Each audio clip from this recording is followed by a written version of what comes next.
오늘 새벽에도 함께 하신 성도님들 한 분 한 분에게 하나님의 크신 은총을 기원합니다.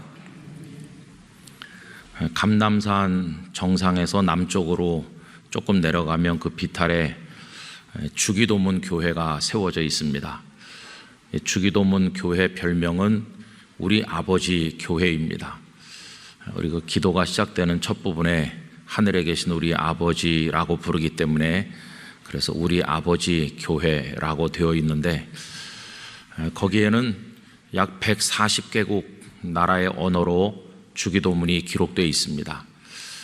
그리고 그 중에는 우리 한국어로 되어 있는 기도문도 있죠.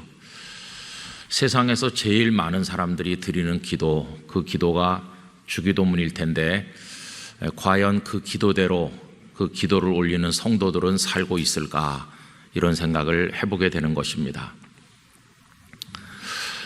조금 복음서를 읽어보면 앞뒤가 잘 매끄럽게 연결이 안 되는 듯한 부분들이 있는데, 주기도문도 역시 그렇습니다. 여러분, 마태복음에서 주기도문은 6장에 나오죠. 그래서 그 6장에 보시면은 산상수훈의 일부로 되어 있습니다. 그런데 그 산상수훈 마태복음 5장 맨 앞에 팔복이 나오고, 그 팔복은 갈릴리 바다가 내려다 보이는 언덕에서 말씀하신 것으로 되어 있죠. 그래서 마태복음 5장, 6장, 7장이 쭉 이어져 있다 보니까 예수님께서 주기도문도 갈릴리 바닷가 근처에서 산상수훈 다른 말씀들과 함께 말씀하셨는가 보다, 이렇게 생각을 하게 됩니다. 그런데 누가복음에 보면 그게 그렇지 않습니다. 누가복음 10장 38절 그 이후에 보면 예수님께서 베다니에 가신 내용이 나오고, 그래서 마리아와 마르다 이야기가 나옵니다. 잘 아시는 이야기죠. 마르다는 예수님을 대접하는 일로 마음이 분주해서 여러 가지 일을 하면서 일을 하고 있고 복잡하게 왔다 갔다 하고 있죠. 그런데 마리아는 예수님의 발치에 조용히 앉아서 말씀을 듣고 있었습니다. 그래서 마르다가 예수님께 마리아를 좀 내보내달라는 식으로 이야기했던 그 내용을 여러분 아시죠? 그게 이제 누가복음 10장 맨 끝인데, 주기도문은 11장 맨 앞에 나옵니다. 누가복음 11장 앞에 보면 주기도문이 거기서 등장해요. 그럼 여러분, 베다니는 어디 있습니까? 베다니는 예루살렘 근처에 있습니다. 그러니까 팔복의 말씀, 그걸 말씀하신 곳은 저 갈릴리 지역인데, 그래서 주기도문도 거기서 말씀하신 것처럼 마태복음에서는 한꺼번에 기록되어 있는데, 누가복음에서는 베다니에 가셨다가 바로 그 직후에 주기도문을 말씀하신 것처럼 되어 있죠.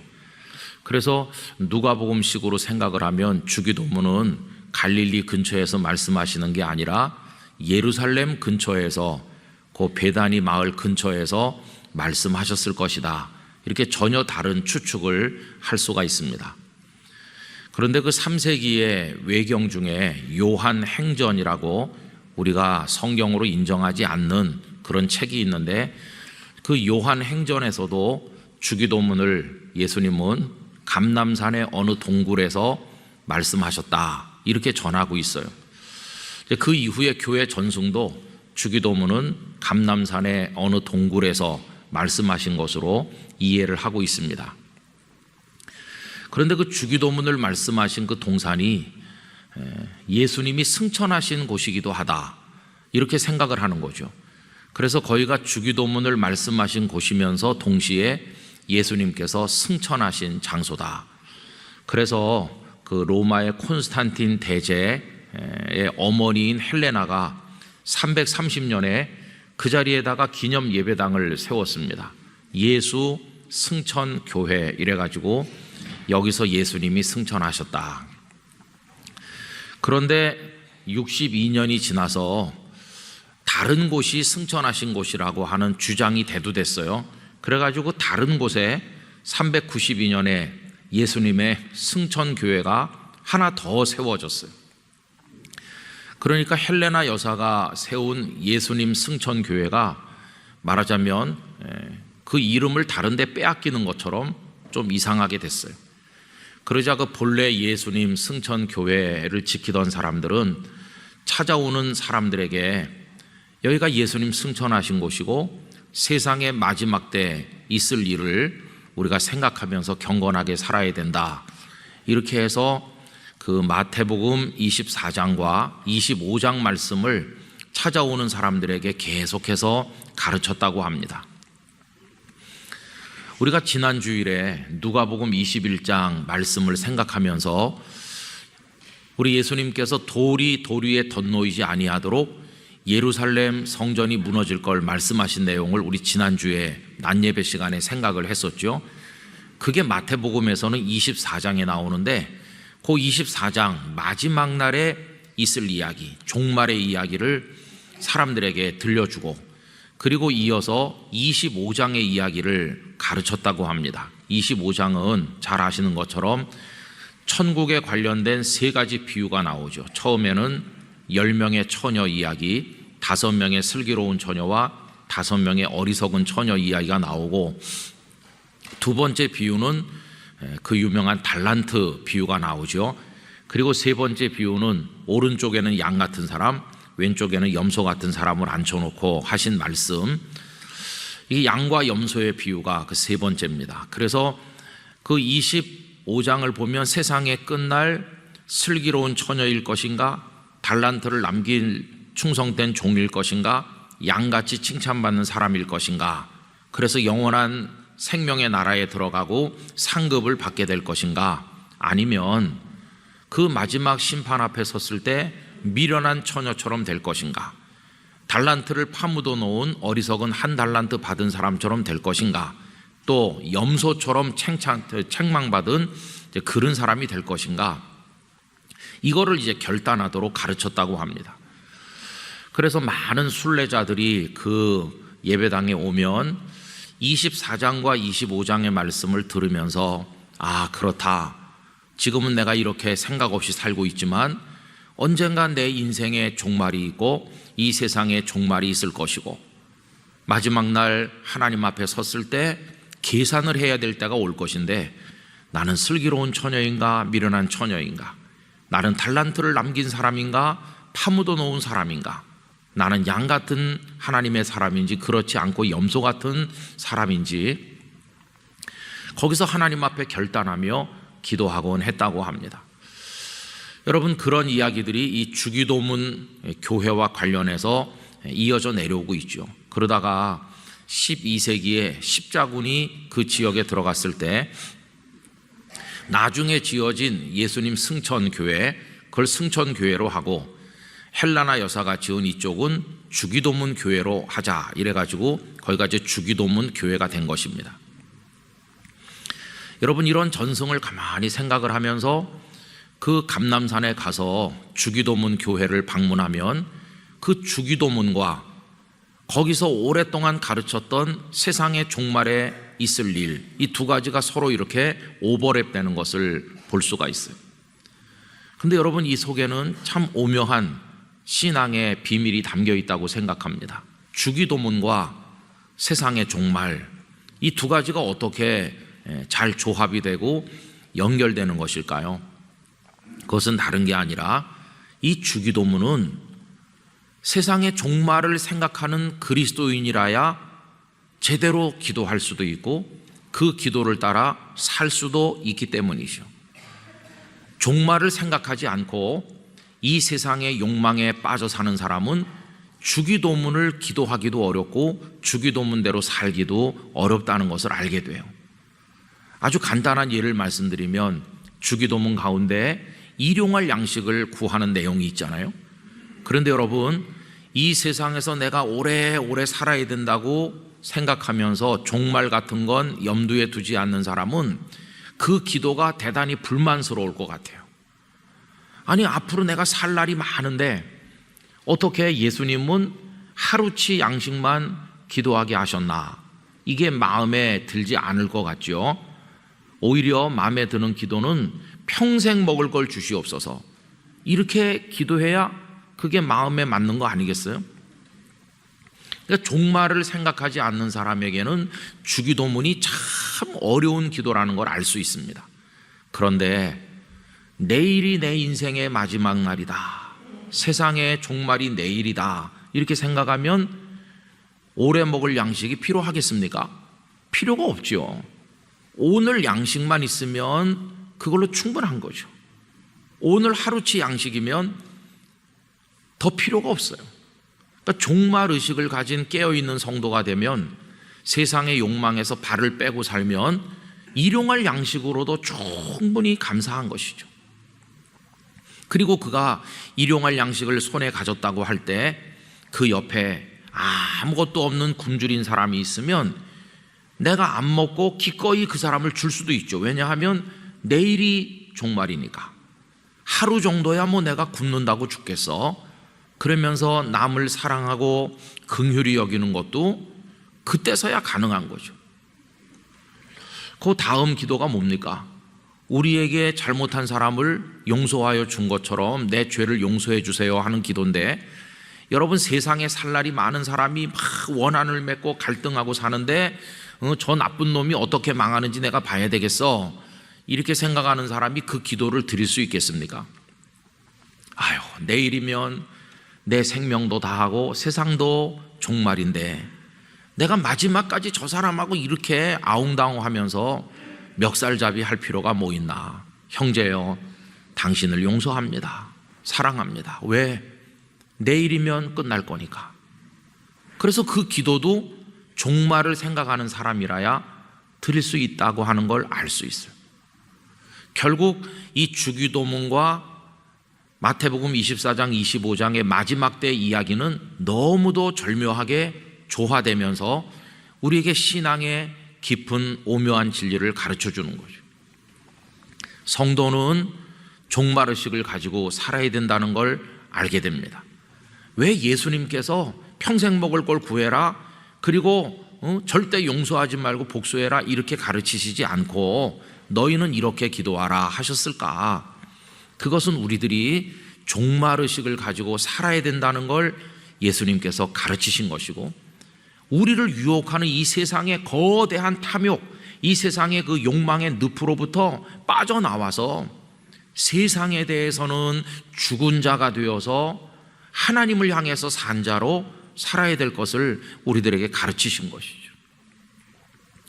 그래서 여러분, 이 주기도문은 어떤 사람이 드릴 수 있는 기도냐 하면, 세상에 대해서 다 내려놓고 포기하고 자기 속에 끓어오르는 욕망, 이거 다 밟아 죽이고 교만도 죽이고 자신을 죽이는 사람, 다른 말로 표현하면 자기를 부인한 사람, 그런 사람만이 드릴 수 있는 기도가 이 주기도문이라는 것을 알게 됩니다. 첫날 새벽에 이 십자가는 거꾸로 바라보고 거꾸로 사는 거, 세상을 거꾸로 보는 거라고 그랬죠. 십자가에서 세상의 가치가 다 사라지고 전혀 새로운 게 나타나는데 모든 질서가 뒤바뀌어진다고 그랬습니다. 가장 높은 곳에 계시던 그분이 가장 낮아지시는 거꾸로 되는 일이 거기서 일어났고, 가장 미천한 데 처하던 죄인이 존귀한 하나님의 자녀로 구원받는 역사가 그 십자가에서 일어났다고 그랬죠. 십자가가 모든 걸 뒤바꾼다. 여러분, 세상이 천년만년 간다고 할 때는 이 세상의 가치, 사람들이 생각해서 살아가는 그 가치가 지배하겠지만은 종말이 오면, 내일 주님이 재림하시고 내가 하나님 앞에 선다, 그때가 되면 세상의 가치는 다 사라져 없어질 것이고 하나님의 뜻만이 서게 될 것입니다. 그러니까 주기도문은 그 마지막 날 하나님의 뜻에 맞춘 기도고, 그 하나님의 뜻을 따라 살려고 하는 성도들이 이 땅에서 어떻게 기도하며 자신의 삶을 인도받을 것인가 할 때 그때 드리는 기도가 주기도문이죠. 그래서 주기도문은 기도하기 쉬운 기도라기보다는 어려운 기도고, 자신의 죽음을 결단하는 사람이 드릴 수 있는 기도고, 그 기도를 드림으로 이 타락한 세상의 한복판에서 성도가 어떻게 살아갈 수 있는가, 어떻게 살아야 마땅한가 하는 것을 깨닫게 해주는 가이드와 같은 기도가 그 주기도문이라고 말할 수 있어요. 그래서 여러분이 고난주간 맞이해서 이번에 그 십자가가 모든 걸 거꾸로 세상의 모든 걸 내려놓고 하나님의 질서, 하나님의 뜻을 우리에게 적용하는 그것임을 생각하면서 이 주기도문을 생각하는 거죠. 여러분, 우리는 어떤 때는 주기도문을 많이 하잖아요. 제가 어렸을 때 들은 얘기로는 기도가 안 되고 마음이 스산할 때는, 불안하고 그러면 사도신경이나 주기도문을 계속 반복해라. 기도가 잘 안 나올 때 주기도문을 10번이든 100번이든 해라. 이런 가르침을 받은 기억이 있어서 저도 학생 때, 청년 때 그런 기도를 많이 했습니다. 학생, 청년 때 예배당에 가면, 그때 제가 다녔던 예배당은 이렇게 돌로 되어 있지 않고 마루를 깔았고 마루 위에 장의자가 놓여 있었는데, 그 마루가 하도 오래돼서 사람이 걸어 들어오면 삐그덕 삐그덕 그런 소리가 났습니다. 저녁 어스름에 컴컴할 때 앞자리에 와서 가만히 앉아 있으면 참 좋죠. 그런데 문이 열리는 듯한 느낌과 함께 삐그덕 그러면 등골에 소름이 쫓기치면서 마귀가 왔나 누가 왔나 자꾸 뒤를 돌아다보게 돼요. 그럼 아무도 없는 날도 있어요. 그러고 다시 기도를 하려고 그러면은 기도가 잘 안 나옵니다. 막 불안한 게 무서운 것 같기도 하고. 그때 생각나는 게 주기도문을 계속해라. 그래서 주기도문은 막 수십 번씩 반복할 때도 있죠. 그렇게 입에 밴 기도인데, 그러나 그 주기도문이 종말에 맞춰 사는 사람이 드릴 기도다 보니까 세상의 욕망에 도취된 우리들은 주기도문대로 살질 못해요.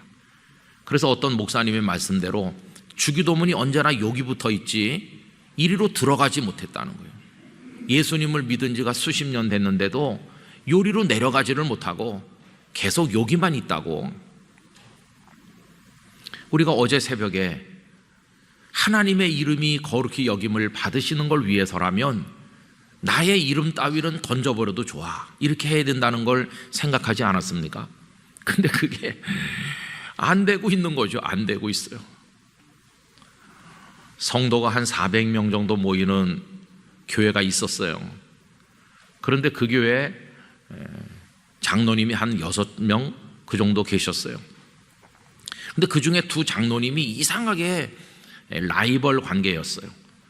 그냥 그럴 이유가 없는데 자꾸만 모든 일에 이렇게 경쟁하시고 부딪히면서. 근데 한 분이 2살이 더 많았어요. 그런데 그 교회에서 누가 더 먼저 장로님이 됐냐 하면 2살 적은 분이 먼저 장로님이 되고 2살 많은 분이 나중에 되셨어요. 근데 그 교회는 주보에다가 장로님들 성함도 다 기록을 했는데, 그러니까 장로 먼저 되신 분의 이름이 먼저 나오잖아요. 2살 적은 분의 이름이 늘 앞에 나오고 2살 많으신 분은 늘 뒤에 나와요. 그래서 이 2살 많으신 분이 평생에 맺힌 한이 그거예요. 내 이름이 늘 뒤에 나온다. 그러다 드디어 기회가 왔죠. 앞에 나올 기회가 언제냐 하면 2살 많으시니까 은퇴도 먼저 할 거 아니에요. 70세 딱 되니까 은퇴를 먼저 했죠. 그래가지고 그 위에 은퇴 장로님 이름이 나오는 칸이 있는데, 은퇴 장로란에는 이분이 이제 먼저 올라가는 거예요. 야, 드디어 내가 나중된 자가 먼저 된다. 근데 그게 오래 못 갔죠. 2년 지나니까 그 라이벌 장로님도 70이 돼갖고 은퇴했잖아요.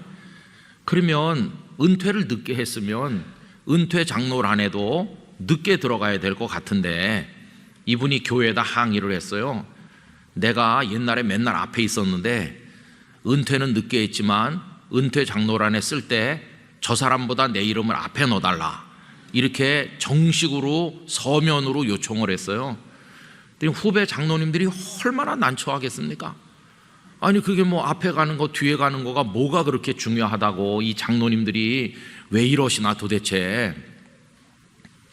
근데 어른들이니까 후배 장로님들이 말도 못하고 벙어리 냉가슴 말. 어떤 분이 아유 그분이 맨날 앞에 있었으니까 앞에 넣어드리도록 하지. 어떤 분이 아이 그래도 은퇴 순서대로 넣는 거지 나이를 어떻게 바꾸겠냐고. 나이는 하나님이 정한 거라고. 그래가지고 그 이름 앞에 넣는 문제를 가지고 교회가 이렇게 2패로 갈라졌어요. 근데 그 2분이 라이벌이고 발언권도 세기 때문에 그 가족도 많아요. 일가 친척 가족들도. 그래갖고 다 갈라진 거예요. 누구 이름을 앞에 쓸까? 결론만 말씀드리면요, 그로 인해서 목사님이 그 교회를 떠났습니다. 그 싸움에 견디지 못해가지고. 그 후에 목사님 와서 또 나가고 또 나가고 또 나가고. 지금은 400명 정도 모이던 건강하던 교회가 100명이 채 안 모이고 있어요. 300명 이상이 없어져 버렸어요. 이름 먼저 쓰는 그것 때문에. 그래서 노예 목사님들이 이렇게 말했어요. 그럼 저 두 분이 천국 가는 것도 경쟁할래나? 주여, 제가 먼저 가야 됩니다. 그러진 않을 것 같아요. 그죠? 저 사람 먼저 간 다음에 내가 가야지. 죽는 건 절대로 먼저 가려고 안 했을 것 같아요. 그 어느 노예 어느 어른이 이렇게 말씀했어요. 목사님께서 죽는 걸 먼저 가려고 하면 이렇게 안 싸울 텐데, 주여, 제가 못 죽어서 그래요. 제 교만과 제 욕심이 못 죽어서 그래요. 제가 먼저 죽게 해주세요. 이렇게 했으면은 이런 거 가지고 싸우겠냐고.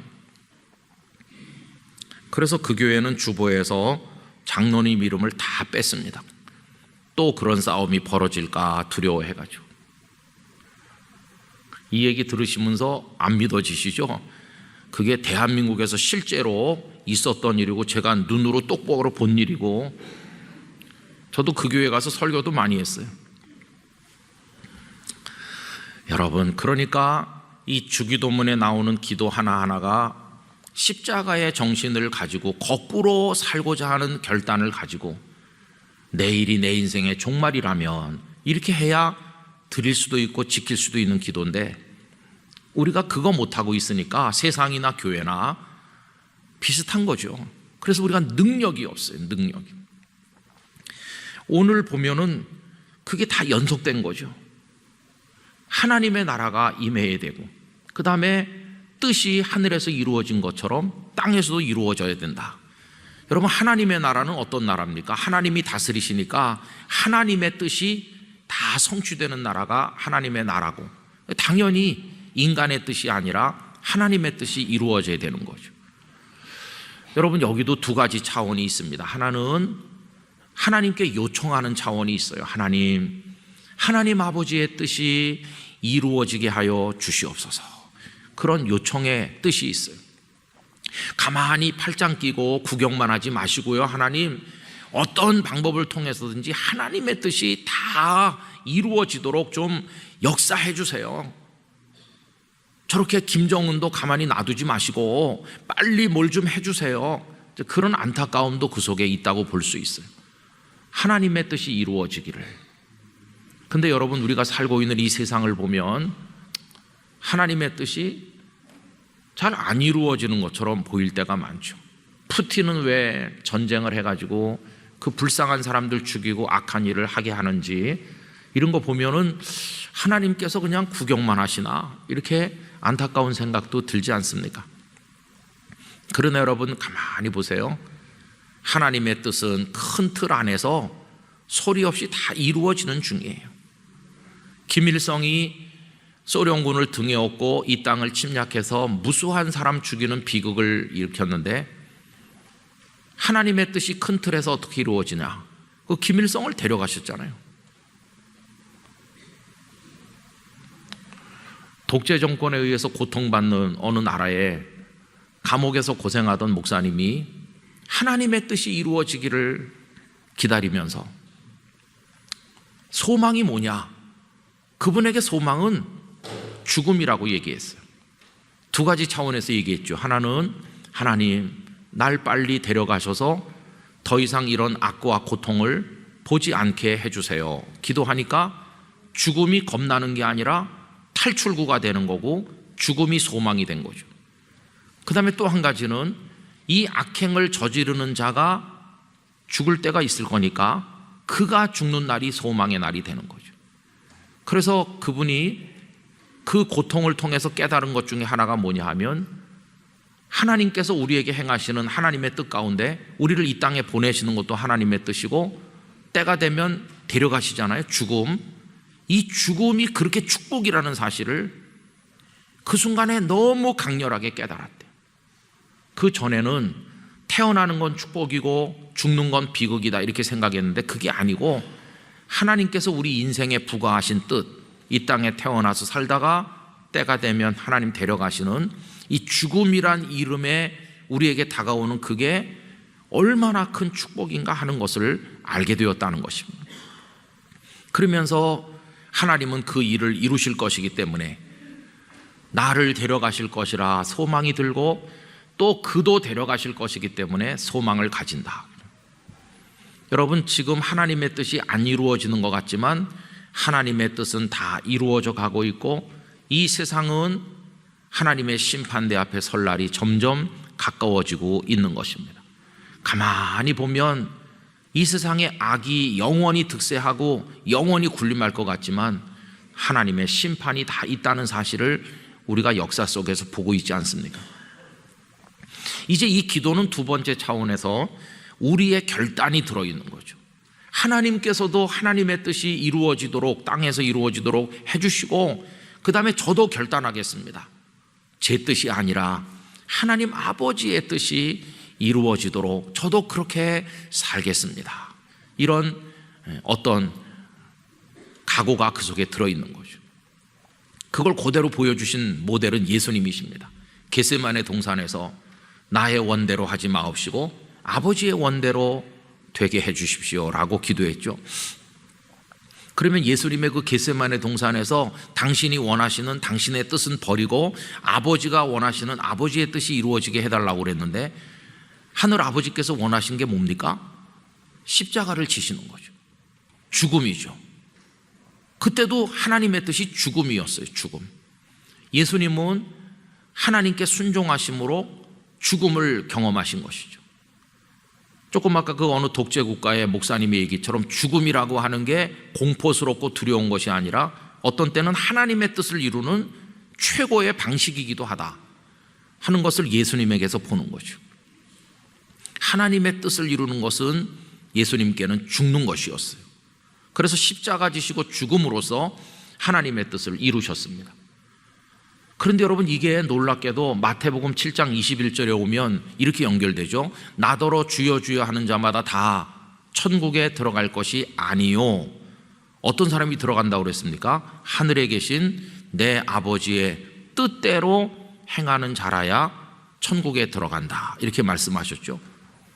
그러면 하늘에 계신 아버지의 뜻이 예수님께는 십자가 지고 죽는 것이라면 우리에게는 뭘까요? 하늘에 계신 아버지의 뜻은 우리에게도 똑같이 적용되는데 너 죽어라, 이게 우리에게 말씀하시는 하나님의 뜻입니다. 예수님께서도 말씀하셨죠. 아무든지 나를 따라오려거든 자기를 부인하고 자기 십자가를 지고 나를 따라오라고 하셨죠. 그러니까 예수님의 말씀도 우리 보고 십자가 지라고, 베드로 너 죽어야 된다, 요한 너도 죽어야 되고 야고보 너도 죽어야 되고, 우리에게도 십자가 지고 죽는 게 자기를 부인하는 거고 그게 나를 따라오는 방식이다. 나는 십자가를 지고 죽어서 성부 하나님께 아버지의 뜻이 이루어지도록 했다. 그러니까 너희도 죽어라 이렇게 하는 거죠. 이걸 다 오늘 말씀과 연결시키면은 뜻이 하늘에서 이루어진 것 같이 땅에서도 이루어지게 해달라는 이 기도는 결국 이렇게 정리되는 거죠. 주님, 저의 뜻을 다 죽이도록 하겠습니다. 제 생각을 다 죽이도록 하겠습니다. 그리고 세상을 향한 나의 욕망을 다 죽이도록 하겠습니다. 제가 십자가를 지도록 하겠습니다. 그래서 내 욕망이 이루어지도록 했던 그 자리에 하나님의 뜻이 이루어지기를 원합니다. 이 기도가 바로 오늘 우리가 읽은 기도라는 것을 알 수 있습니다. 성도는 그래서 언제나 하나님의 뜻이 뭘까? 그걸 이루기 위해서 나는 어떤 부분을 죽여야 될까? 이걸 늘 고심하는 사람이 돼야 되고 바로 그게 기도가 돼야 됩니다. 우리의 기도가 늘 주문 외우듯이 넋두리 늘어놓듯이 한풀이 하듯이 그런 기도여서는 안 되고 오늘 하나님께서 이루시고자 하는 뜻이 뭘까? 그걸 위해서 나의 무엇을 버려야 되고 죽여야 될까? 그걸 어떻게 성령님 안에서 감당할 수 있을까? 그걸 위한 기도를 늘 드릴 때 우리는 하나님 안으로 더 깊이 들어가는, 하나님과 교통하는 기도의 사람이 될 수 있는 것이죠. 여러분, 로마서 12장 2절, 너희는 이 세대를 본받지 말고 오직 마음을 새롭게 함으로 변화를 받아 하나님의 선하시고 기뻐하시고 온전하신 뜻이 무엇인지, 하나님의 선하신 뜻, 하나님께서 기뻐하시는 뜻, 온전하시는 뜻이 뭘까, 이거를 분별하도록 하라고 말씀하셨잖아요. 언제나 세상을 살아가시면서 하나님의 뜻을 탐구하고 찾는 그런 간절한 마음으로 사시고, 그것이 우리 영락교회 성도들의 기도가 되시기를 바랍니다. 앤드루 머레이 목사님은 하나님께서 우리를 구원하신 목적은 그 뜻을 이루게 하심이라고 이렇게 얘기했습니다.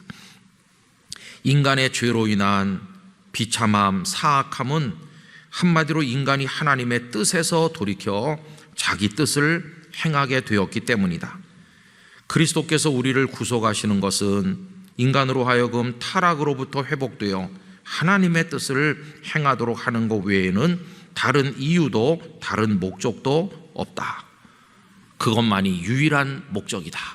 하나님께서 우리를 구원하신 목적은 하나님의 뜻을 이루도록 하시기 위함이라고 이야기하였습니다.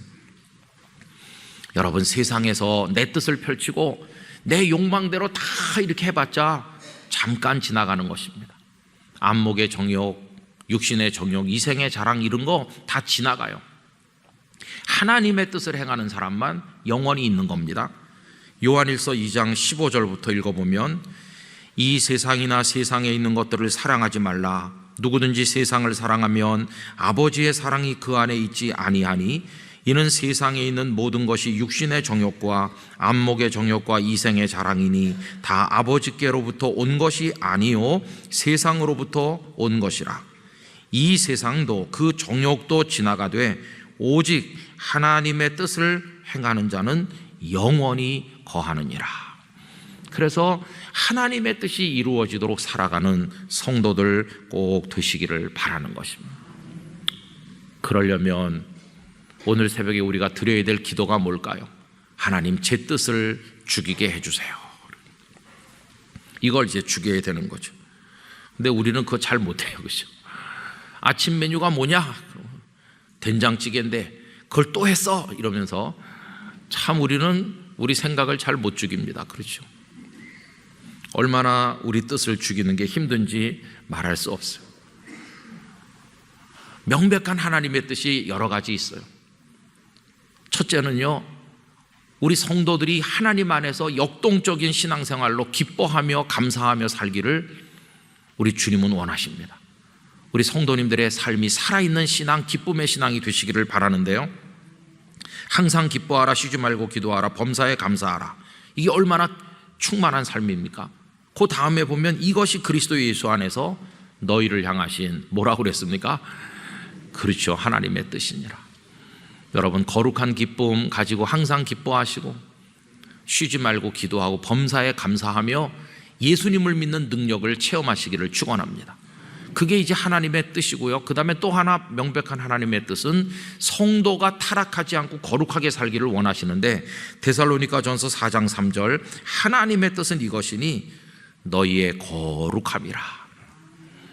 그래서 하나님의 자녀답게 사는 것, 거룩하게 사는 게 하나님의 뜻이라고 했고, 또 한 가지는 복음을 통해 영혼을 구원하는 겁니다.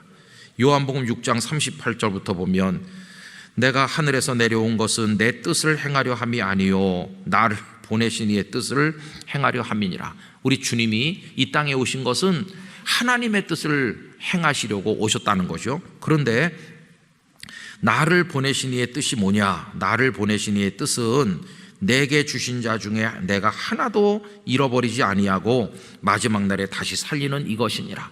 한 생명도 잃어버리지 않고 다 구원하고 살려내는 게 하나님 아버지의 뜻이라고 우리 예수님은 말씀을 하신 거죠. 그래서 여러분, 우리 영락교회가 하나님의 뜻을 이루려면 여기서 실족해서 넘어지는 사람이 한 명도 있으면 안 됩니다. 한 사람이라도 더 구원하고 한 사람이라도 더 예수 그리스도께로 나가도록 하는 게 영락교회가 감당해야 될 하나님의 뜻입니다. 그래서 그 한 사람을 구원하기 위해서라면 내 생각 다 버리고, 우리 제도가 잘못돼서 어떤 사람이 상처받는다라면 제도도 다 버리고, 그 영혼 구원을 위해서라면 과감하게 우리를 다 죽일 수 있는 그런 결단이 있을 때 복음의 능력이 나타나고 하나님의 뜻은 이루어질 줄로 믿는 것입니다. 여러분, 오늘 아침 높은 자리에 거들먹거리며 앉아서 우리 뜻을 이루고 우리 이름 내고 천년만년 살 것처럼 했던 우리의 모든 걸 다 버릴 수 있기를 바랍니다.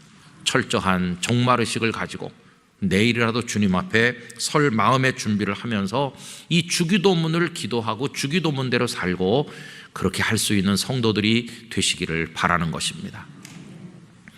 참 이거 못하니까 웃기는 얘기가 많이 만들어졌어요. 어떤 집사님이 세상 떠나셔서 천국 가니까 예수님이 얼마나 반가워하시던지 막 일어나가지고 끌어안고 너무너무 환영하면서 천국 문으로 인도했습니다. 한참 있다가 장로님 한 분이 오니까 예수님이 벌떡 일어나셔서 사랑하면서 교회를 위해 눈물을 흘리고 수고 많았다, 내 종아 어서 오너라, 이렇게 했습니다. 조금 있다 그 교회 목사님이 천국에 도착했는데 예수님이 일어나지도 않고 왔니? 이렇게 하면서 가서 앉아라 이러시더래요. 따졌대요. 아니 집사가 왔을 때, 장로님이 왔을 때 열렬히 환영하더니 어떻게 목사인 저는 이렇게 앉아서 말이지 일어나시지도 않습니까? 이렇게 이제 항의하니까 내가 걱정하는 게 있어서 그렇다. 뭔데요? 내가 일어나면 너 여기 앉으려고 그러지.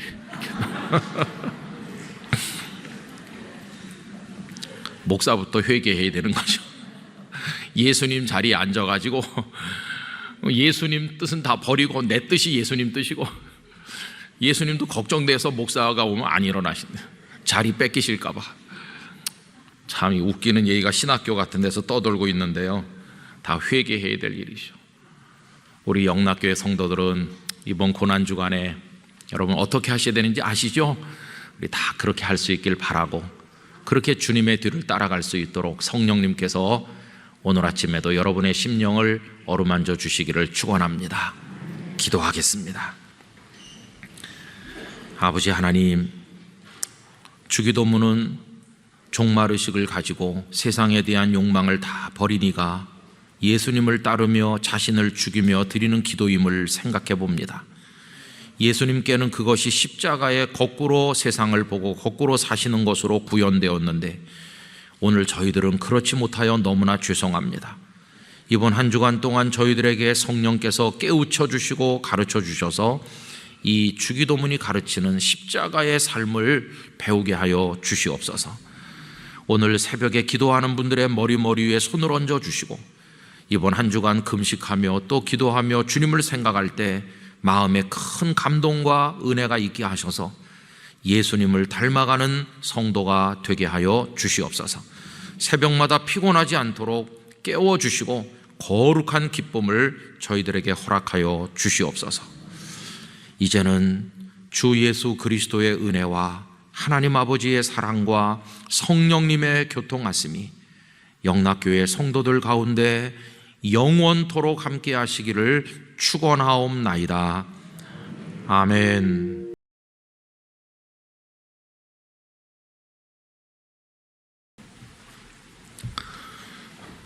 금식이 잘 되고 계세요? 저 같은 사람은 다이어트를 위해서라도 해야 될 판이죠. 그런데 금식을 잘 먹던 사람이 조금 하는 거야 뭐 어려운 일이 아니겠습니다만은 먹을 게 없는 사람이 금식하는 거는 정말 마음 아픈 일이겠죠. 그거는 금식이 아니라 굶는 거니까 얼마나 슬프고 마음 아픈 것입니까? 여러분, 오늘 일용할 양식을 주시옵고라는 기도를 생각하게 되는데 한 여고생이 하나님 앞에 드린 기도문 가운데 이런 내용이 있다고 합니다. 아마 이 기도를 들으시면서 살림하고 일상을 살아갈 때 가장 귀찮은 거 생각이 나실 텐데 이제 그게 설거지 하는 거죠. 먹을 땐 좋았는데 치울 때는 참 다 불편하게 생각하시죠. 근데 이 여고생이 그 설거지일 때 앞에서 하나님의 은혜를 깨닫는 그 내용이 거기 있습니다. 하나님, 설거지할 그릇에 감사드립니다. 많은 이야기를 담고 있는 그릇입니다. 수북히 쌓인 그릇들 곁에 서니 우리 모두 넉넉하게 살고 있는 느낌입니다. 다른 나라 사람들은 굶고 있다는데 우리는 끼니를 걱정하지 않습니다. 이 쌓인 그릇들은 하나님께서 우리에게 얼마나 잘해주시는가 그 증거입니다. 설거지를 그릇이 잔뜩 쌓여 있는데 그건 돌이켜 생각을 해보면 거기 음식이 다 담겨 있었으니까, 또 그걸 먹었으니까 하나님께서 이만큼 우리에게 풍족하게 주셨구나 하는 걸 깨닫게 만들어 주는 것이죠. 그래서 이 기도를 마음에 새기면 오늘부터 설거지일 때 앞에서 행주를 집어 던지는 일은 없을 것이다, 그런 생각이 들었습니다. 설거지를 할 그릇이 하나도 없는 사람, 그 접시에 담을 음식이 하나도 없는 사람, 세상에는 많이 있겠죠. 근데 예수님께서 너희는 이렇게 기도하라고 하시면서 뜻밖에도 하늘의 일을 위해서 기도하게 하시는 예수님께서 먹을 걸 위해서 기도하게 하신 건 참 뜻밖이라고 생각이 들죠. 그것은 우리가 아직은 땅에 살고 있기 때문에 이 땅에 사는 사람들에게 필요한 것은 음식이니까 우리 주님께서는 우리의 형편을 알고 계시다는 걸 보여주는 겁니다. 여러분, 주님은 우리에게 땅의 것을 위해서 아무것도 기도하지 말아라 이렇게 하시는 분은 아니십니다. 우리가 이 땅에 사는 동안에 필요한 것들을 주님께서는 알고 계신 분이시고 기도하라고만 시키신 분이 아니시죠. 여러분, 너희는 이렇게 기도하라 하면서 일용할 양식을 구하게 하셨는데 우리 사람들이 기도를 하면 기도를 들어주시는 분은 누구십니까? 결국 주님이 들어주시는 거죠. 주님이. 그러니까 제자들에게 일용할 양식을 구하라고 하신다는 것은 돌려 말하면 무슨 뜻일까요? 너희가 일용할 양식 주세요 하면 결국 누가 주시는 겁니까? 내가 주겠다, 내가 주겠다, 그런 뜻이죠.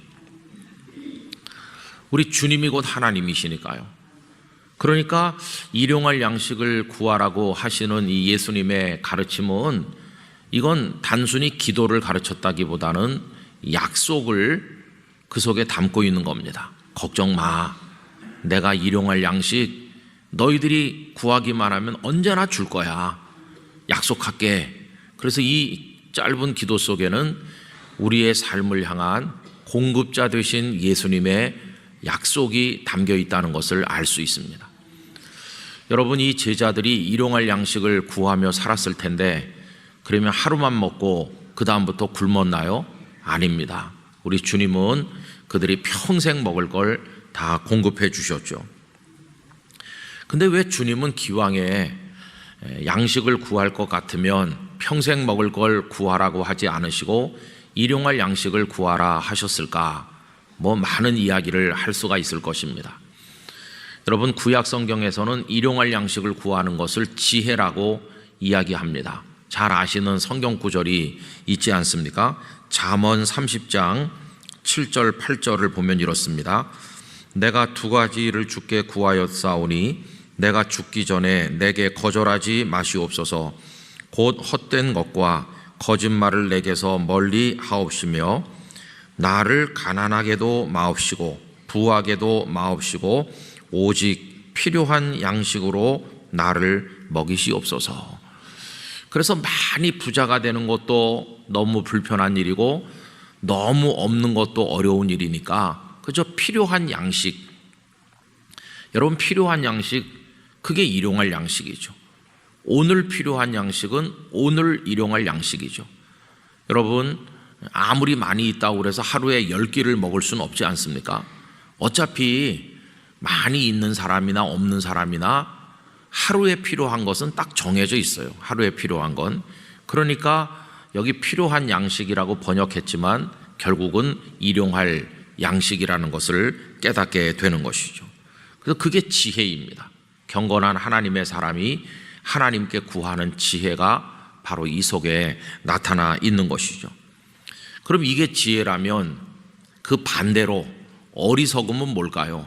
어리석음은 필요한 일용할 양식을 구하는 것이 아니라 탐욕이 그 속에 들어있어서 엄청난 거를 움켜쥐고자 하는 것, 이거를 어리석음이라고 말씀하고 있는 것이죠. 여러분이 어리석음을 보여주는 반면교사 같은 사람이 성경에 등장하는데 다름 아닌 누가복음의 12장에 등장하는 예수님의 비유 속에 나오는 부자라고 할 수 있습니다. 이 부자가 농사를 많이 지어가지고 쌓을 곳이 없도록 거두어서 창고를 늘려짓고 바리바리 가득가득 쌓아 놓았죠. 이 사람의 탐심은 굉장한 것입니다. 그런데 이 비유를 예수님께서 말씀하시기 전에 먼저 어떤 말씀을 하시고 나서 그 비유를 말씀하셨거든요. 그러면 그 비유를 말씀하기 전에 그 말씀을 하셨다는 것은 그 비유를 말씀하는 목적이 뭔가를 알려주는 거죠. 그걸 제가 읽어보겠습니다. 누가복음 12장 15절, 그들에게 이르시되 삼가 모든 탐심을 물리치라. 사람의 생명이 그 소유에 넉넉한 데 있지 아니하니라 하시고, 여러분, 사람의 생명은 소유가 많은 데 있는 건 아니라고 하는 것이에요. 그래서 한때 적절한 표현인지 모르겠지만은 이런 얘기가 있었습니다. 건강은 가만히 앉아서 아침에 우유, 요구르트 이런 거 받아 먹는 사람에게 주어지는 게 아니라 그거를 집집마다 배달하시는 분에게 주어진다고. 왜냐하면 배달하시는 분들이 다니시면서 새벽마다 그걸 넣어주시는데 그분들은 그게 운동이 되거든요. 그죠? 그래서 가만히 앉아서 받아 먹는 사람이 건강한 게 아니라 오히려 그걸 배달하시는 분들이 더 건강하다, 그런 얘기를 전에 하는 걸 들었습니다. 소유가 많다고 무조건 행복한 것은 아닌 것이죠. 삼가 모든 탐심을 물리쳐라. 이 십자가는 거꾸로 세상을 보고 거꾸로 사는 것이라고 첫날 말씀드렸는데, 이 세상은 탐심으로 가득합니다. 정말 탐심이 많습니다. 여러분, 이 우리나라에서 벌어지는 여러 부정과 부패들, 권력과 그 권력 주변에 붙어있는 많은 그 악하고 부끄러운 얘기들이 연일 신문에 넘쳐나고 보도에 넘쳐나죠. 근데 그 원인을 추적해 들어가 보면 결국은 다 탐심 때문이라는 걸 알 수 있어요. 우리 일반 백성들은 잘 이해조차 못하는 거죠. 아직 실체가 잘 밝혀지지 않았다고들 하지만 그 아파트 개발하면서 한 사람이 수십억을 100억을 200억을 받았다는 둥, 받기로 했다는 둥, 그런 게 성실하게 살아가는 우리 일반 백성들이 잘 이해가 됩니까? 잘 이해가 안 되죠. 어디서 어떻게 시작했는지는 우리가 관심 가질 필요 없지만은 결국 왜 그런 일들이 계속 벌어지나, 그건 탐심 때문이죠. 그럼 여러분, 지금만 탐심의 세상인 것이 아니고 우리 예수님 사실 때도 탐심의 세상이죠. 가룟 유다가 예수님을 배신한 이유를 어떤 정치적 메시아를 기대했는데 예수님께서 실망을 주셨기 때문에 예수님을 막다른 골목으로 몰아넣기 위해서 유다가 예수님을 배반한 거다, 이렇게 설명하는 사람들도 있긴 하죠. 무슨 얘기냐 하면은 유다는 예수님께서 로마를 물리치고 다 세상을 뒤집어 엎어서 새로운 나라를 건설하길 원해서 제자가 된 건데, 예수님께서는 그런 일을 생각하지 않으시고 천국만 말씀하니까 실망한 나머지 예수님을 죽음으로 몰아넣은 거다. 그럼 예수님께서 죽을 위기에 처하시면 능력을 나타내서 세상을 뒤집지 않겠나, 그래서 막다른 골목으로 예수님을 몰아넣기 위해서 팔아넘긴 거다, 이렇게 설명하는 사람도 있죠. 근데 만약에 그가 정말 그런 정치적 메시아를 원한 데 대한 그런 행동이었다고 한다면 그 은 30개를 받지 말아야죠. 그가 은 30개를 받아 챙겼다는 것은 그는 원래 돈에 탐심이 있는 사람이죠. 여러분, 그 베다니의 마리아가 300데나리온쯤 나가는 향유를 가지고 와서 옥합을 깨뜨려 예수님에게 부어드렸을 때 그때 유다가 마리아를 책망하지 않습니까? 이걸 팔아서 가난한 사람들한테 줘야 되는데 왜 이렇게 허비하느냐. 근데 거기 성경에 보면 그는 도둑이라고 그랬습니다. 그는 도둑이라. 예수님의 공동체 돈주머리를 관리하는 사람인데 300데나리온이 수입으로 들어오면 몰래 챙기려고 하는 도둑인 것이죠. 그는 처음부터 물질에 눈이 어두운 사람이었어요. 그런 사람이 예수님의 제자가 된 거죠. 여러분, 참 이건 무서운 얘기인데 저는 옛날에 이런 생각했어요. 예수님께서 제자들을 부르실 때 다 선별하셔서 흠이 없다, 아주 완벽하다, 깨끗하다, 이런 사람을 제자로 부르실 것 같은데 어떻게 전능하시고 전지하신 예수님께서 직접 부른 제자 중에 이런 도둑이 들어있었을까? 참 그거에 놀랐어요. 사실은 제가 신대원에 처음 들어갔을 때 입학 예배를 여기서 드렸거든요. 제가 조자리에 앉아 있었는데요. 그러면서 우리 입학생, 신입생들이 앞에 다 앉고, 그땐 뭐 한 학년에 몇 명 안 됐습니다. 그리고는 이제 뒤쪽에 학부부터 신대원 학생까지 재학생이 다 앉아가지고 입학식 겸 그 다음에 또 그 새로운 학기가 시작되는 예배를 드리는 거죠. 한경지 목사님께서 수고롭게 또 말씀도 전해주시고 그랬는데, 저는 거기 와서 이렇게 앉아 있으면서 이런 생각했어요. 여기 올라오는 사람은 다 하나님이 그래도 선별하셔서 깨끗하고 훌륭하고 그런 사람들 다 여기 보내시나 보다, 이런 생각을 하고 이제 입학을 한 거죠. 뭐 저도 그렇지 못하면서도. 근데 신학교에 들어가서 엄청난 실망을 많이 했습니다. 신학교에도 컨닝하는 사람도 있고 신학생들 중에도 불성실한 사람이 얼마나 많은지, 10명씩 조를 짜가지고 어느 교수님이 학기 말에 리포트를 10명이 공동으로 내는 거예요. 그럼 10명이 학점을 똑같이 받는 거예요. 똑같이 뭐 F면 다 F, 똑같이 A 학점이면 A 학점. 저는 학점을 잘 받아야 될 이유가 있는데, 그러면 이제 책을 한 몇십 권 나눠서 이제 읽기 시작했잖아요. 그래가지고 몇 월 며칠까지 다 정리를 해갖고, 그래서 모인다. 그래가지고 그걸 종합을 해가지고 이제 뭐 토론하고 이렇게 해서 뭐 리포트를 낸다. 이렇게 다 학기 초에 정했어요. 그래가지고 드디어 자기 분량을 해가지고 오는 날이 됐어요. 그래가지고 저도 막 밤을 새다시피 해가지고 이제 해서 갔더니 10명 중에 2명 왔어요. 2명. 8명은 안 왔어요, 아예. 그러다가 이제 하루 늦게 이틀 늦게 이렇게 한 2-3사람 이제 해오고, 나머지 몇 사람은 한 장도 안 가져왔어요. 한 장도. 그럼 그거 어떡합니까? 그 속 타는 사람이 십자가를 지는 수밖에 없는 거예요.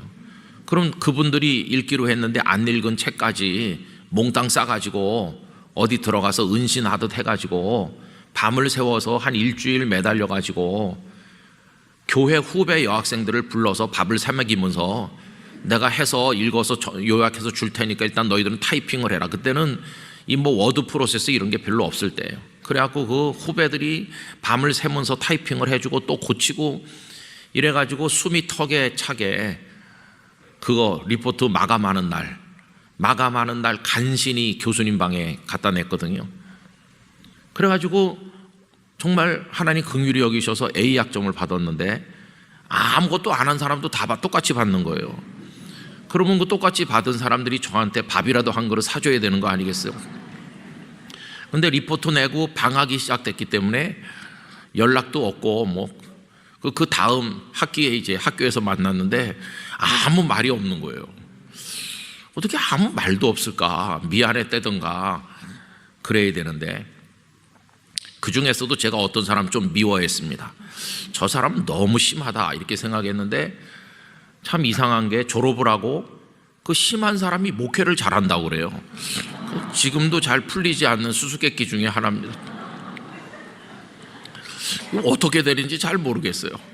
나중에 하나님께 가면 물어볼 게 참 많아요. 근데 여러분, 하나님께서 부르셨을 때는 이게 완벽한 사람만 부른 게 아니더라고요. 베드로 같이 큰 소리만 치고 뒷감당 하나도 못하잖아요. 베드로가 죽기까지 따르겠다 이렇게 하고 도망가고 예수님 아예 처음부터 모른다고 그러잖아요. 야, 이런 사람도 제자고. 그래서 저는 교회에서 신앙생활하고 믿음의 사람들 이렇게 만날 때 좀 이상한 분들 만나죠. 부산에서 어느 기독교 단체에 선교도 하고 뭐 이런 단체에 가입을 해서 있었는데, 거기 어떤 장로님 얼마나 혈기가 많으신지, 한 30명 모여서 기도회하고 뭐 회의하고 그러면 다 조용조용한데 막 책상을 치고 뭐 삿대질을 하고 그러시는 거예요. 저분이 왜 저러시나, 분위기를 다 망치고. 근데 또 열심은 제일 있으셔요. 제일 일찍 오시고 제일 늦게 가시고, 회원들이 저분 오지 않았으면 좋겠는데 근데 회비도 제일 많이 내시고, 그러니까 참 곤란하죠, 그죠? 별별 분들이 다 있더라고요. 근데 이제 나중에 깨닫게 되는 것은 흠이 없는 사람들을 불러서 하나님의 나라를 이루시는 게 아니라 흠이 많은 이들을 불러서 그럼에도 불구하고 하나님의 나라를 이루시는 것이에요. 그게 은혜라는 것을 알게 됐어요. 그리고 눈이 어두울 땐 잘 몰랐는데 눈이 좀 밝아지고 나니까 그분들 속에 있는 문제보다 제 속에 있는 게 훨씬 많다는 걸 알게 됐어요.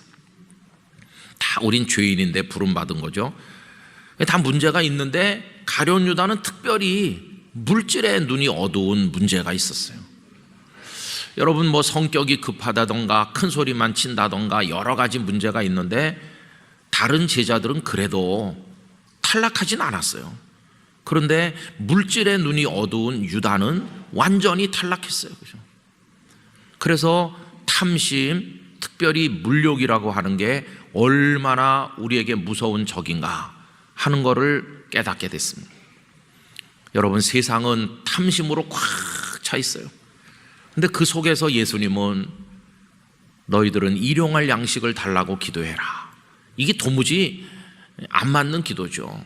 어떻게 일용할 양식, 오늘 먹고 끝나면 내일은, 이렇게 염려하는 생각이 들 텐데, 아까 그건 약속이라고 그랬죠. 내일도 내가 준다. 그게 그 속에 들어있는 거죠. 그래서 여러분, 이 탐심을 물리치는 훈련과 노력이 우리에게 참 필요합니다. 여러분, 경건한 신앙생활을 위해서, 능력 있는 신앙생활을 위해서는 반드시 탐심을 이겨야 됩니다. 탐심을 이기는 것 참 어려운 일인데 그 영적 전쟁에서 승리하시기를 기원합니다. 탐심을 꼭 이겨야 돼요. 우리는 참 탐심 이기기가 어렵죠.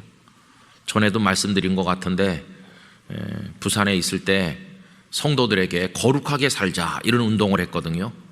그래서 얼마 전에 우리 암송 구절이었던 여호수아 3장 5절 말씀, 너희 자신을 성결하게 하라 하는 말씀, 이걸 이제 주제 성경 구절로 내걸고 거룩하기 위한 순결 운동을 전개했죠. 그리고 성도들에게 이제 성경 구절이 담겨 있는 어떤 그런 거, 또 여기 손목에 매는 그 여호수아 3장 5절 말씀이 새겨진 손목 패드, 그런 걸 다 하나씩 나눠드리는데, 그걸 말씀드렸잖아요. 다 앞에 나와서 인증샷 찍고 하나님 앞에 서약하고 기도하고 들어가는데, 이 손목에 차는 이거를 막 2개, 3개 가져가더라고요. 손목 왼쪽에 타면 될 걸 왜 2개, 3개 가져가나. 한 군데 찾다가 하나님 앞에 범죄했다고 생각되면 빼서 이쪽으로 옮기는 거거든요. 그래서 이제 하나만 가져가면 되는데 여러 개 가져가는 집사님에게 여쭤봤죠. 왜 여러 개 가져가셔요? 그러니까 성결하려고요. 그래서 야, 탐심이 참 이상한 데로 뻗치는구나. 그런 생각이 들었어요. 우리 영락교회 성도 여러분, 탐심을 이기고 승리하시기를 축복합니다. 이게 우리를 더럽게 만드는 거예요. 더러운 사람 되게 만들어요. 자, 그럼 그 비유로 들어가 보면 이 사람이 창고에 가득가득이 쌓아놨다고 그랬지 않습니까? 그리고는 하는 말이, 이제는 잔뜩 쌓아놨으니까 먹고 마시고 즐기자.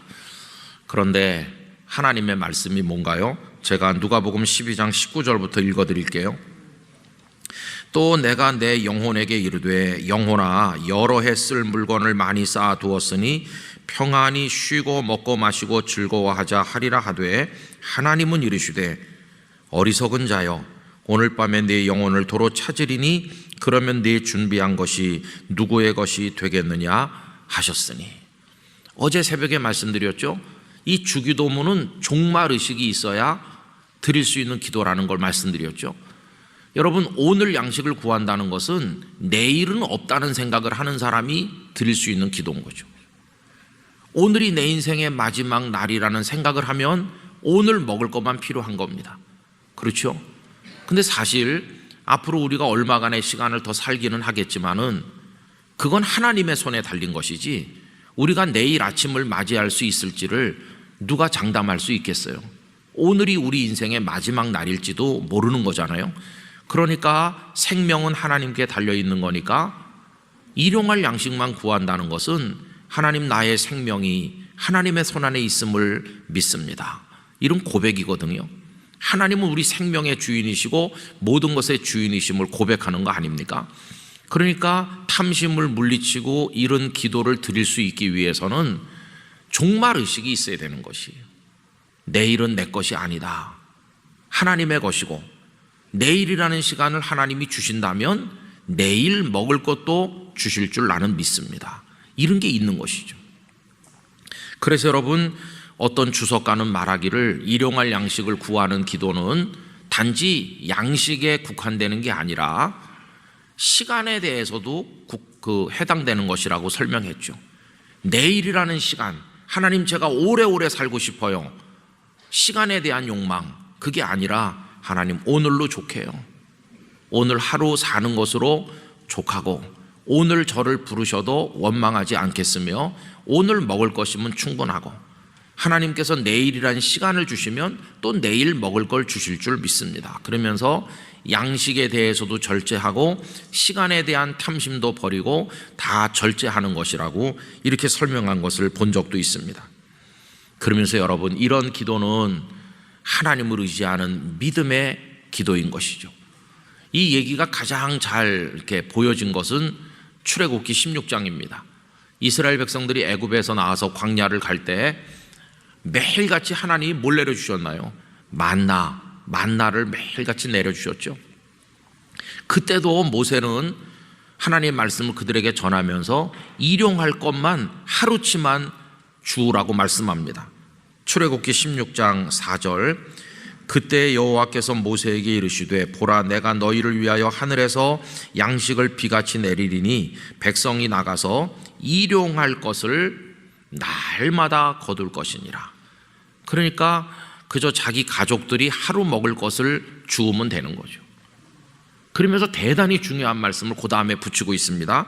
이같이 하여 그들이 내 율법, 내 말씀을 준행하나 아니하나 내가 시험하리라. 내 말씀을 지키는지 안 지키는지 내가 보겠어. 이 말은 너희들이 나를 신뢰하는 믿음이 있는지를 내가 보겠어, 그런 뜻이거든요. 그러니까 무슨 믿음입니까? 오늘 먹을 걸 내려주신 하나님께서는 내일 아침에도 만나를 주실 줄 믿습니다, 이 믿음을 가지라는 거거든요. 그런데 사람들이 어떻게 했나요? 하나님을 신뢰하지 않으니까 만나를 많이 거두었어요. 많이 거두어. 그래서 그 결과가 어떤가? 이렇게 얘기하고 있습니다. 17절부터 출애굽기 16장 계속 읽으면, 이스라엘 자손이 그같이 하였더니 그 거둔 것이 많기도 하고 적기도 하나. 어떤 사람은 광주리 많이 가지고 와서 많이 거뒀겠고 어떤 사람은 그냥 순진하게 조금만 거뒀겠죠. 그런데 18절, 오멜로 되어 본즉 많이 거둔 자도 남음이 없고 적게 거둔 자도 부족함이 없이 각 사람은 먹을 만큼만 거두었더라. 여러분, 이 속에 참 놀라운 얘기가 있어요. 분명히 많이 거뒀는데 오멜로 재보니까 다른 사람과 똑같은 거예요. 양이 줄어들었네. 어떤 사람은 조금 거둔 것 같은데 남과 같은 거예요. 여러분, 이게 무슨 얘기입니까? 많이 움켜진다고 많은 게 아니고 하나님께서 많게 하셔야 많은 거지. 하나님의 손을 한번 통과하는 동안에 아무리 많은 걸 내가 손에 준 것 같아도 하나님이 다 교통정리 하시는 거예요. 하나님께서 알아서 교통정리 하신다. 그래서 모세는 그거 남겨두지 말라고 그래요. 아껴서 먹고 이거 내일 먹자 이럴 필요도 없는 것이고, 그런데 어떤 사람들은 그걸 갖다 또 내일 먹겠다고 남겨두었죠. 여러분, 어떻게 됐나요? 그게 벌레가 나고 다 썩고 그랬어요. 이 만나 이야기를 통해서 일용할 양식을 생각한다면 하나님을 절대 신뢰할 것을 우리들에게 가르치시는 것입니다. 아무리 많이 거둔다고 그걸 다 우리가 누리는 것은 아니죠. 아까도 말씀드린 것처럼 많이 모았다고 10끼를 먹는 건 아니지 않습니까? 그 사람도 3끼 먹고 이 사람도 3끼 먹고 뭐 2끼 먹고 건강에 따라서 이렇게 먹으면 결국은 똑같은 거예요. 결국은 똑같은 거. 오멜로 재어보니 넘치는 사람도 없고 부족한 사람도 없다. 결국은 다 똑같이 살다가 가는 것이죠. 그래서 이 말씀은 하나님을 향한 절대 신뢰를 우리들에게 가르쳐 주는 것이, 그러면서 이 기도는 하나님을 의지하는 사람이 어떻게 살아야 될까를 보여주는 내용도 또 하나 담고 있는데, 마치 새끼가 어미새를 기다리는 것처럼, 어미새가 모이를 가지고 와서 새끼 입에다가 이렇게 넣어주는 것처럼 하나님을 경외하는 하나님 나라의 백성은 하나님만을 바라봐야 된다는 걸 알려주는 것이에요. 그럼 내가 너희 입에다가 먹을 것도 넣어주고 살아가는 데 필요한 것들을 어미새가 공급하듯 내가 너희들에게 공급해 주겠다. 하나님을 갈망하며 하나님을 기다리는 그 성도의 살아가는 모습, 그걸 우리들에게 보여주고 있다고 말할 수 있습니다. 여러분, 얼마나 하나님을 대망하시고 하나님을 기다리시고 은혜를 구하면서 하나님을 향해 마음을 쏟으면서 살고 계십니까? 우리의 먹고 입고 살아가는 모든 것이 하나님의 손안에서 주어지는 줄로 믿습니다. 그리고 이제 마지막으로 조금 더 말씀드리면, 이 일용할 양식을 위한 기도는요, 천국을 위한 기도죠. 결국은 땅에 있지만 하늘의 기준으로 기도하는 게 주님 가르친 기도라고 그랬는데, 내가 많은 걸 움켜서 창고에 가득히 쌓아놓고 있으면 내가 먹는 건 하루 3끼뿐인데 그 나머지는 어떻게 되는 겁니까? 그냥 묶여 있는 거죠. 묶여 있어요. 그러는 동안에 세상에는 하루 먹을 게 부족해서 굶주리는 사람이 많잖아요. 이건 하나님 보실 때 죄악인 것이죠. 여러분, 세상에는 그런 죄악이 너무 많습니다. 언젠가 오래전에 미국에서 농사를 지었는데 곡식이 풍년이 됐대요. 미국은 곡창지대가 많잖아요. 그럼 아프리카 가난한 나라에서는 곡식이 없어가지고 그래서 굶어 죽는 사람들이 있는데, 그 곡물 회사들이 너무 풍년이 들어서 곡식값이 폭락할까봐 바다에다 버렸다는 거예요. 그 곡식을 이쪽에 좀 주면 얼마나 좋아요. 그런데 곡식값을 맞추기 위해서 바다에다 버렸다. 얼마나 하나님께서 내려다보실 때 이게 잘못된 것입니까? 일용할 양식만 구한다는 것은 내게 필요한 거 내가 먹고 남는 잉여는 다른 사람이 먹게 하겠다는 이 나눔의 정신이 이 속에 들어있는 것이죠. 그래서 여러분, 천국을 위한 기도가 되는 이유, 하늘을 위한 기도인 것은, 하늘나라는 나 혼자 먹는 나라가 아니니까요. 하늘나라는 나눔이 있는, 그 나눔이 있는 곳에 기적도 있는 거죠. 한 소년이 자기가 먹으려고 가져왔던 오병이어를 예수님 앞에 내놓았을 때 기적이 일어나서 다른 사람도 다 같이 먹게 됐잖아요. 여러분, 이게 천국의 기쁨이 아니겠습니까? 그냥 일용할 양식을 구하게 하시는 이 기도 속에는 천국을 바라보는 기도가 그 속에 들어있는 거다, 이렇게 말할 수가 있는 것이죠. 우리가 2주간의 금식을 해서 이렇게 하는 것은 바로 이런 마음을 마음속에 가지기 때문입니다. 우리의 물질이 얼마 되지 않는다고 할지라도 하나님은 그 땅에 기적을 일으켜 주실 것이라고 믿습니다. 또 우리뿐만 아니라 이런 안타까운 마음을 가진 전 세계의 하나님의 사람들이 다 이렇게 모아서 보내줄 거라고 믿습니다. 6.25 이후에 우리나라 너무 굶주리고 가난했을 때 외국에서 보내온 구호 물자가 얼마나 많았는지 모르죠. 그래서 저 어렸을 때 그런 얘기 많이 들었고 보기도 했습니다. 미군 부대를 통해 흘러나온 미군 군복, 그 군복에다가 검정 물을 들여가지고 그거를 양복처럼 입고 다녔다는 얘기도 많이 들었고, 그게 그때는 고급이었다고 들었습니다. 우리 다 그렇게 가난했었죠. 그런데 누군가가 그 잉여를 움켜쥐고 있지 않고 기꺼이 나눠줌으로써 우리도 살게 됐고 오늘의 대한민국이 있게 된 것을 알고 있습니다.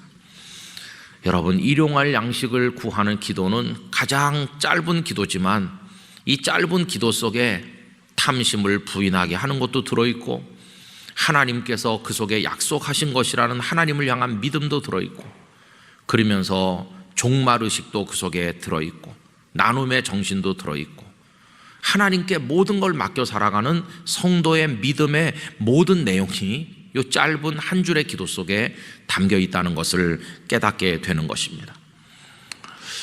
그런데 저는 이 말씀을 어제 오늘 계속 생각하면서 이 기도를 진심으로 드려본 적이 있나 이렇게 생각해 봤어요. 없는 것 같아요.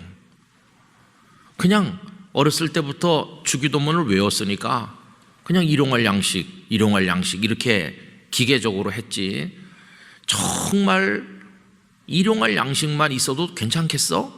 너 불안하지 않겠어? 일용할 양식만 구하는 진지한 마음이 있어? 이렇게 물어보면 별로 없었던 것 같아요. 저도 지금까지 살면서 한 번도 아내가 저한테 여보 오늘 저녁 먹으면 내일은 쌀이 없어요 이랬던 적은 없었거든요. 언제나 내일 먹을 거 있었어요. 언제나 내일 먹을 거 있는 상태에서 오늘 먹을 것만 구하는 기도는 그동안 많이 공허한 기도였다. 기도는 하긴 했지만 마음이 실리지 않는 기도였고, 그 기도가 그냥 허공을 치는 꽹과리 소리일 때가 많았구나.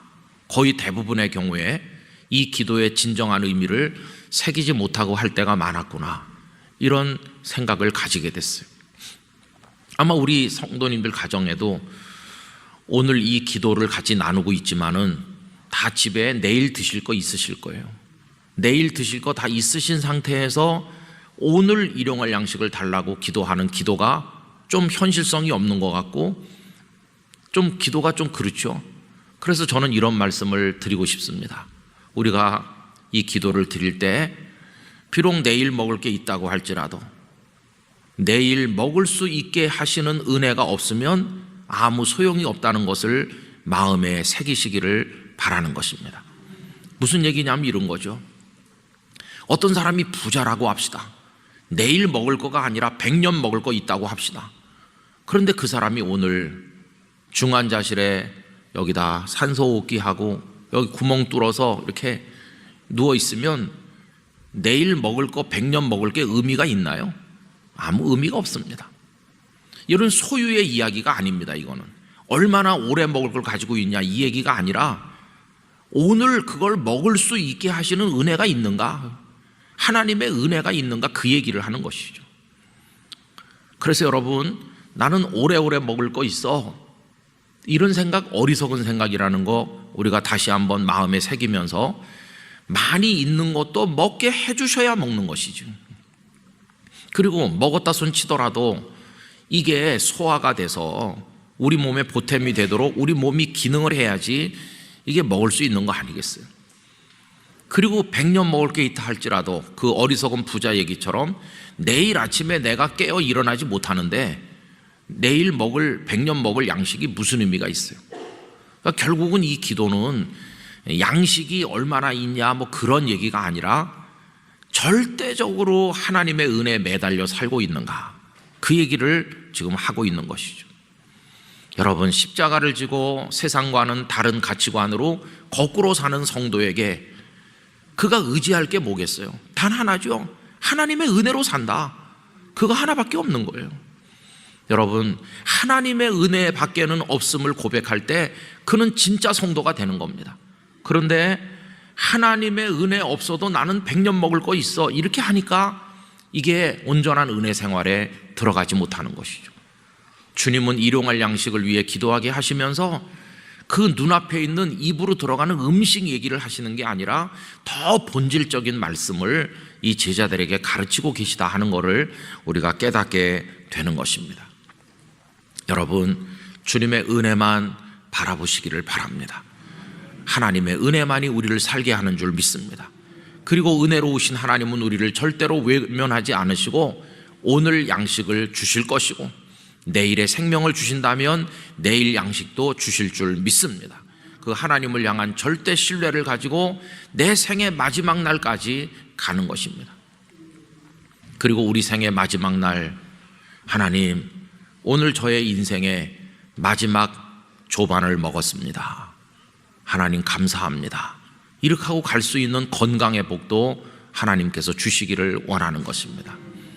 우리 인생의 마지막 조반이 언제 있는지 모르지만은 그 조반이 요한복음 21장에 주님이 생선 굽고 떡 구워서 먹인 그런 사랑의 식탁이 된다면, 그때까지 하나님께서 은혜로 먹고 있고 살게 하셔서 내 마지막 순간까지 하나님의 은혜로 아침 조반을 먹고, 그리고 하나님을 찬미하며 영원한 사랑의 식탁, 모두가 함께 먹는 천국의 식탁으로 초대받을 수 있다면 이거보다 더 놀라운 축복이 어디에 있겠습니까?